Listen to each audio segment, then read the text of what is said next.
வணக்கம் கோயம்புத்தூர் ஆர்கே பேசுற மாதிரி நிறைய பேர் HP Elite Bookல i7 8th generation laptop கேட்டிருந்தீங்க. மறுபடியும் ரீஸ்டாக் ஆயிருக்கு நம்மள்ட்ட. For my boy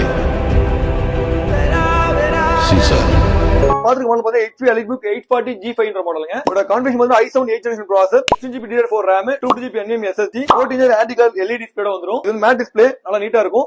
சார் விஷயம் கன்ஃபர்ம்டு, டாப் சீக்ரெட்.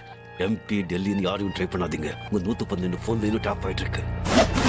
அதுபோக வந்து packet keyboard, finger print, type C port எல்லாமே வந்துரும். Windows 11 Proல வரும். ஜெனின் வாய்ஸோட வந்துருங்க. அவுட்லுக் பாருங்க, சிங்கிள் ஸ்க்ராட்ச் கூட இருக்காது. வெரி பியூர் இம்போர்ட்டட் லேப்டாப் இது. இதுல வந்து பாத்தீங்கன்னா உங்களுக்கு ஒரிஜினல் பேக் வித் ஒரிஜினல் அடாப்டரோட வந்துரும். லேப்டாப் 6 months வாரண்டி வரும். அடாப்டருக்கு 1 year வாரண்டி. அது இல்லாம 5 காம்ப்ளிமெண்ட்ஸ் கூட வரும். இதோட பிரைஸ் வந்து பாத்தீங்கன்னா 29,500 நம்ம ஆப்ரேட் பண்றோம். இது வந்து கோடிங், அப்புறம் வந்து டெவலப்பர், அப்புறம் IT ப்ரொஃபஷனல் எல்லாருக்குமே பெட்டரா இருக்கும். என்ன மனுஷன் 20 நம்பர் ஸ்டாக்ஸ் வந்திருக்கு. நம்ம ஆர்கே நம்ம கண்டிப்பா வாங்கிக்கங்க. தேவைப்படுற ஷேர் பண்ணுங்க. இந்த மாதிரி ரெகுலர் வீடியோஸ் பேஜை ஃபாலோ பண்ணுங்க. நன்றி.